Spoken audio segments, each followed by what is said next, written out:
Paz do Senhor, meus irmãos do grupo Amigos da Bíblia.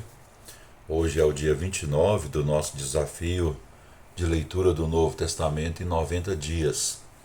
E vamos falar sobre Lucas capítulo 20, 21 e 22. Em Lucas capítulo 20, vamos iniciar aqui falando que, embora os líderes religiosos quisessem prender e condenar Jesus, eles não sabiam como ser bem-sucedido nessa tarefa durante a Páscoa. Por quê? Porque durante a celebração da Páscoa, a população de Jerusalém quase triplicava e Jesus era muito popular.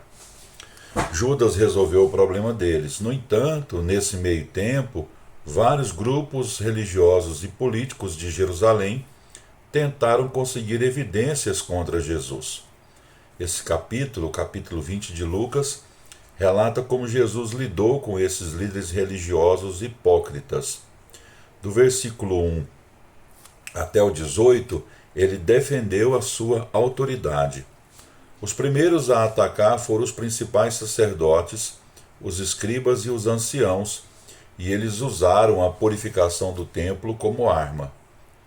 Que autoridade Jesus tinha para fazer isso e quem lhe dera tal autoridade, eles questionaram. Jesus não se esquivava da pergunta quando lhes falou do ministério de João Batista. 3 anos antes, mas defrontava-os com a questão básica da autoridade. Quem dera autoridade a João Batista? Os líderes religiosos rejeitaram a autoridade do ministério de João Batista. Portanto, por que deveriam questionar Jesus a respeito da autoridade? Eles teriam aceitado Jesus se tivesse aceitado João Batista. Jesus apresenta uma parábola, está lá do versículo 9 até o 18, fundamentada em Isaías capítulo 5, versículo 1 até o 7 e Salmo 80. Portanto, eles sabiam a respeito do que Jesus falava. Durante séculos, Israel foi culpado de maltratar e até mesmo matar os mensageiros de Deus, e eles tratavam o Filho do Senhor da mesma maneira. Jesus cita Salmo 118, versículo 22, a fim de mostrar-lhes como eram ignorantes a respeito da palavra do Senhor. Eles eram os especialistas em religião da nação, mas não souberam identificar que seu Messias já viera.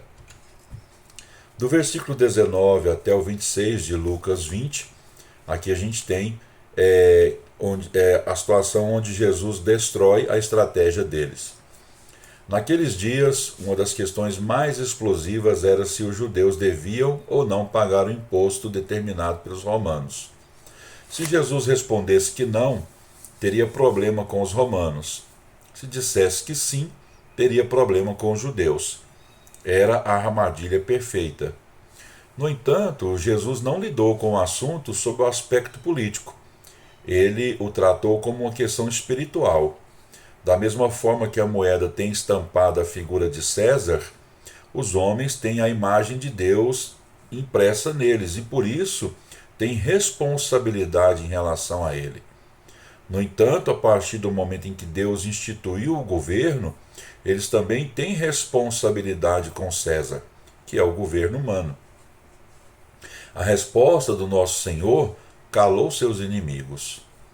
Do versículo 27 até o 38 de Lucas 20, nós temos ali Jesus destruindo a teologia deles. Os saduceus pensaram que podiam tapeá-lo com uma questão teológica. Eles não acreditavam no mundo espiritual nem na ressurreição da morte.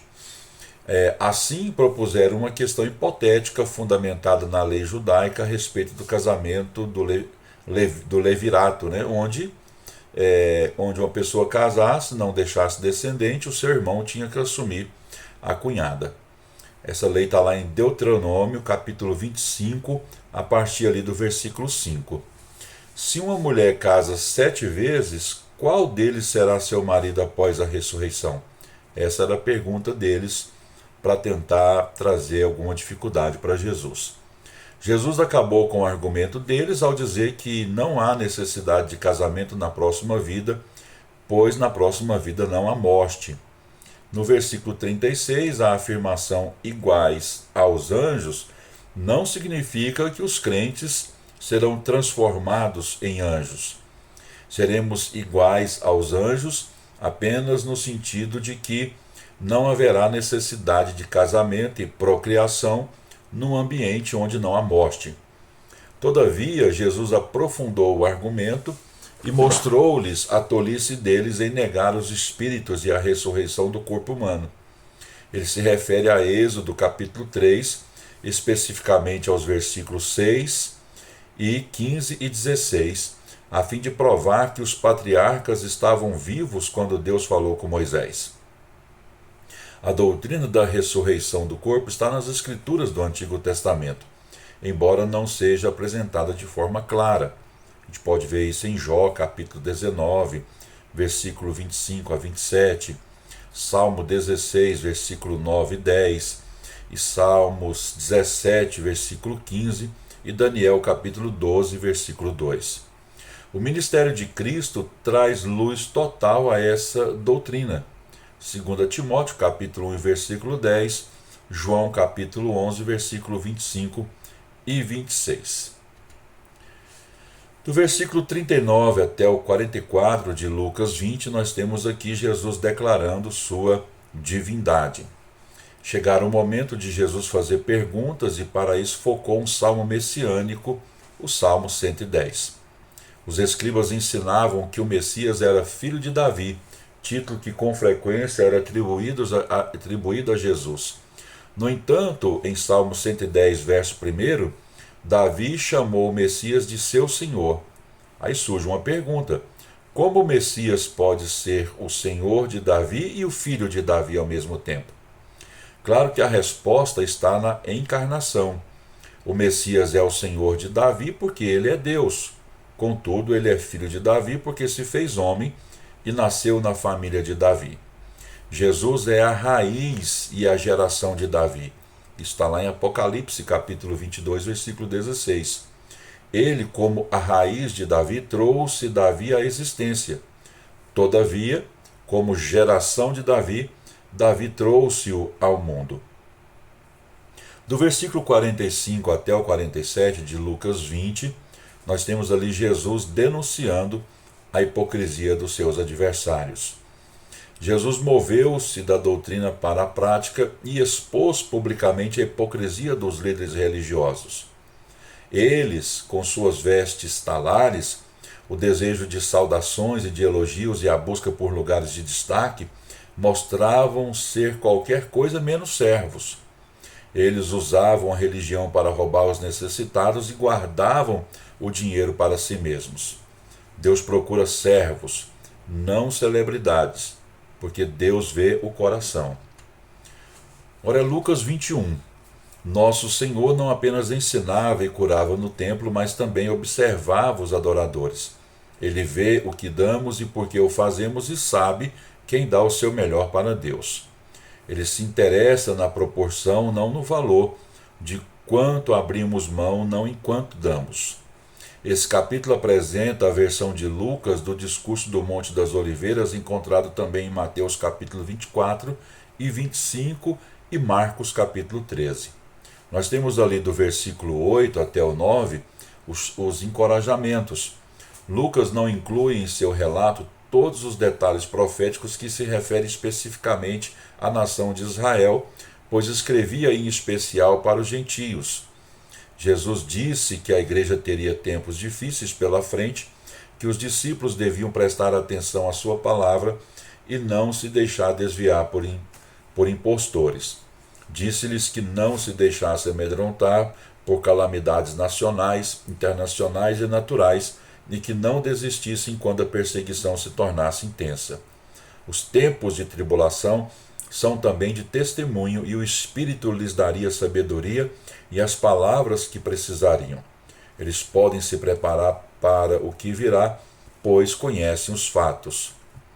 Do versículo 20 até o 24, nós temos ali admoestações. Nesse parágrafo, Jesus prepara seu povo para a queda de Jerusalém, que aconteceria em 70 depois de Cristo. Ele aconselha as pessoas a saírem de Jerusalém e da Judéia, e os que prestarem atenção à sua palavra serão poupados. Os chamados tempos dos gentios refere-se ao período em que os gentios devastarão Jerusalém e assumirão o controle. O cativeiro de Jerusalém imposto pelos babilônios, que começa ali em 605 e finaliza em 586, com o exílio final para a Babilônia, deu início aos chamados tempos dos gentios, que determinarão quando Jesus retornará à terra e libertará a cidade. Essas profecias estão ali em Zacarias, capítulo 13 e 14. Nós temos aqui do versículo 25 até o 33 de Lucas 21, os sinais. Jesus conta o que acontecerá na segunda metade do período da grande tribulação, pouco antes de seu aparecimento em glória e retorno à terra. A última metade do período da tribulação será uma época de muita angústia em que haverá grandes julgamentos do céu e grande infortúnio na terra. Capítulo 13 até o 19 de Apocalipse. Os crentes se sentirão muito encorajados com os sinais que apontam para a sua vinda e levantarão os olhos para o alto, com esperança enquanto aguardam o retorno dele. Não devemos confundir esse evento com a sua vinda para a igreja, que está lá em 1 Tessalonicenses capítulo 4, a partir do versículo 13, pois isso pode acontecer a qualquer momento. Porque, como diz Paulo aos Filipenses capítulo 3, versículo 19 a 20, nós aguardamos o Senhor, não os sinais. Portanto, saberemos que a vinda dele está próxima quando virmos essas coisas começarem a acontecer, já que os eventos vindouros lançam suas sombras antes do seu retorno. Tem-se interpretado o broto da figueira como símbolo da restauração da nação de Israel. Talvez a frase "e todas as árvores", lá do versículo 29, indique um aumento de nacionalismo entre as nações do mundo. Sem dúvida, temos visto um grande crescimento do nacionalismo dos últimos anos. Esta geração refere-se à geração que estiver viva quando todas essas coisas acontecerem. Deus preservará Israel, seu povo, e o auxiliará em seu sofrimento para que possa entrar no glorioso reino dele. Do versículo 34 até o 38 do capítulo 21, nós temos aqui os perigos. Convém que nós, como povo do Senhor Jesus, estejamos preparados para seu retorno, já que isso pode ocorrer a qualquer momento. Devemos acautelar-nos da mundanidade dos cuidados com esta vida. Temos de ser cuidadosos a fim de viver à luz da eternidade, embora não devamos ignorar nossas obrigações diárias. É preciso caminhar com cuidado a fim de não ser pego despreparado quando Jesus vier, ao lembrar-nos todos os dias que ele pode vir antes do dia terminar. Agora é Lucas capítulo 22. No versículo 1 até o 20, nós temos ali Jesus demonstra seu amor. Como poderiam prender um rabi tão popular durante a Páscoa, um período em que a multidão poderia revoltar-se? Judas resolveu o problema deles ao tornar-se traidor e prometer entregar Jesus sem criar uma cena. Pedro e João preparavam o cenáculo para a celebração da Páscoa, enquanto Judas regateava-se, melhor dizendo, em dinheiro, ou seja, estava ali vendendo Jesus. Não foi difícil para os discípulos achar o homem que Jesus indicara, já que era incomum um homem carregar um cântaro de água, pois essa era uma tarefa das mulheres. A celebração tradicional de Páscoa iniciava-se com uma ação de graças, seguida do primeiro cálice de vinho. Depois comiam um pouco de pão mergulhado em ervas amargas, entoavam os Salmos 113 e 114 e bebiam um segundo cálice de vinho. A isso se seguia o comer do cordeiro assado e o pão, o beber o terceiro cálice e o entoar os Salmos 115 até o 118. A celebração terminava com o quarto cálice de vinho, do versículo 27 do capítulo 22 de Lucas. Foi nesse momento que Jesus instituiu a ceia do Senhor, ao dar um novo sentido ao pão e ao vinho. A gente pode ver isso na carta de Paulo aos Coríntios, a primeira carta, no capítulo 11, a partir do versículo 23. A celebração da Páscoa rememora a libertação de Israel do Egito, enquanto a ceia do Senhor relembra a morte de Cristo na cruz e olha para o seu retorno, até que venha. Jesus via o cumprimento futuro da celebração quando seu povo se reunir em seu reino glorioso. Versículos 16, 18, 29 e 30. O versículo 21 até o 38 de Lucas 22, Jesus dá conselhos. Ele dá conselhos sobre a grandeza, sobre Satanás, sobre o futuro. Então vamos aqui. Jesus dá conselhos sobre a grandeza, versículo 21 até o 30. Os 12 tiveram duas reações enquanto Jesus anunciou que havia um traidor à mesa. Cada um deles perguntou se seria ele, talvez esperando uma resposta negativa. E depois iniciaram um debate entre eles sobre quem seria o maior. Nosso Senhor não disse aos discípulos quem era o traidor.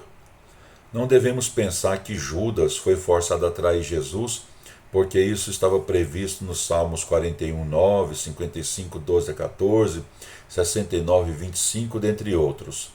Judas decidiu, por conta própria, vender Jesus por 30 moedas de prata. E apenas ele é responsável por essa decisão. Porque os discípulos discutiram sobre quem era o maior quando Jesus acabara de lavar os pés deles e de falar sobre seu sofrimento e morte? Talvez o assunto tenha surgido por causa da ordem que Jesus se sentara à volta da mesa. Por causa da ordem que eles se sentaram à volta da mesa, à esquerda do Senhor e João à direita. Ou talvez a presença de um traidor os fez pensar que tinham de provar sua lealdade ao Senhor, e isso levou à comparação de uns com os outros. Seja qual for a razão, essa atitude deles foi uma atitude mundana, de disputar quem era o maior. Versículo 31 a 34, nós temos ali conselhos de Jesus acerca do trabalho de Satanás. No versículo 31, o vos é plural. Satanás queria peneirar todos os discípulos. Todos eles o abandonariam e fugiriam, e Pedro negaria 3 vezes. Todavia, Jesus orou especialmente por Pedro, a fim de que ele encorajasse os outros discípulos. Converter significa apenas mudar de atitude, e refere-se ao arrependimento de Pedro e de sua restauração ao ministério. Não resta dúvida de que Pedro era um homem corajoso, mas mesmo assim ele fracassa por causa de sua autoconfiança. Ele seria poupado de muito sofrimento e vergonha se tivesse atentado para a advertência do Senhor Jesus. Do versículo 35 até o 38 nós temos advertências de Jesus sobre o futuro. O versículo 35 refere-se ao ministério deles, descrito em Lucas capítulo 9, um ministério que não seria exatamente o mesmo agora que Jesus os deixaria e voltaria para o céu. Os discípulos enfrentariam circunstâncias totalmente novas e precisariam de ter muito mais cuidado. Jesus cita Isaías 53, versículo 12, a fim de dizer-lhes que seria tratado como criminoso e que seus seguidores também seriam tratados da mesma maneira. Do capítulo 22 de Lucas, versículo 39 até o 53, nós temos aqui Jesus se rende à vontade do Pai. Os discípulos estavam acostumados a orar com Jesus no jardim e Judas conhecia bem o lugar. Sua alma santa perturbou-se até as profundezas quando ele encarou o sofrimento que tinha à frente, especialmente o fazer-se sacrifício pelo pecado. Jesus não ora a fim de descobrir a vontade do Pai ou de tentar mudar a vontade do Pai, mas para se render a ela. Os 3 discípulos que estavam com ele no local de oração não lhe deram o encorajamento e a força de que ele precisava. Em vez disso, eles dormiram. O último milagre de Nosso Senhor antes da cruz foi a cura da orelha do Malco, o servo do sumo sacerdote. Jesus praticou o que pregou aos outros e nos deu um exemplo de amor e de perdão quando curou Malco. Do versículo 54 até o 71, nós temos aqui Jesus vivencia seu sofrimento na negação de Pedro, versículo 54 até o 62. Os que criticam Pedro por segui-lo de longe devem lembrar-se que Jesus os advertira de que não o seguisse de modo algum. Essa advertência está lá em Mateus 26, 31 e João capítulo 18, versículo 8 e 9. Pedro não seria tentado se tivesse obedecido a Jesus. Pedro hesita perto do fogo, senta-se com os inimigos e nega o Senhor 3 vezes. Jesus ficou muito triste por Pedro negá-lo no mesmo momento em que ele testemunha diante de seus acusadores. O olhar amoroso do Salvador e o canto do galo levaram Pedro ao arrependimento. Jesus vivencia seu sofrimento na zombaria dos soldados, de acordo com o versículo 63 até o 65 de Lucas 22. Os soldados zombaram de Jesus e bateram nele antes mesmo dele ser declarado culpado. Jesus recebeu a brutalidade deles em silêncio e os céus ficaram calmos. Jesus vivencia seu sofrimento na cegueira do conselho, Lucas 22, 66 até o 71. Primeiro, levaram Jesus a Anás, o antigo sumo sacerdote, e depois até Caifás, genro de Anás, que estava no local em que o conselho religioso judeu, o Sinédrio, se reunia. O conselho reuniu-se de novo na manhã seguinte, pois não podia julgar casos à noite. Está registrado em Mateus capítulo 27, versículo 1. O Sinédrio, depois de condená-lo oficialmente, levou-o a Pilatos, que o enviou a Herodes Antipas, que o mandou de volta a Pilatos. O conselho judeu era cego em relação às suas escrituras e surdo para a palavra que Jesus lhes ensinara durante 3 anos. Jesus afirmou que ele, na verdade, era o Filho de Deus, o Messias, ao declarar que se sentaria à direita do Senhor. Ele cita a profecia de Daniel, capítulo 7, versículo 13 e 14, que fala justamente sobre o Messias enviado pelo Deus Eterno, nesse texto aí chamado de Ancião de Dias. Encerro aqui o nosso vídeo. Hoje ficou um pouco mais longo, porque nós comentamos aqui 3 capítulos. Lembrando os irmãos que os nossos comentários são extraídos e adaptados aqui conforme a nossa necessidade do comentário bíblico Wiersbe. Deus abençoe e até o próximo vídeo.